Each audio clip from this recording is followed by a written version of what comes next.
The people I used to read when I was growing up, the first two that I would mention are the writers at Sports Illustrated when it was edited by Andre Laguerre in the 60s and 1970s. Dan Jenkins, Roy Blunt, Frank DeFord.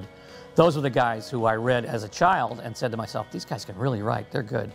And then after that, I think a lot of influence when I was in high school and college came from what Tom Wolfe was referring to as the new journalism. Sunday magazines are not a growth industry in American newspapers, and one of the things about the Globe that's very admirable is that they've actually invested in keeping a Sunday magazine of its own.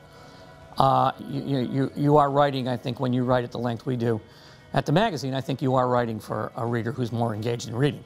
And I think that by and large, because of the investment they have to make in reading a longer story, they're generally probably more invested in the subject matter itself and probably know more about what you're writing about.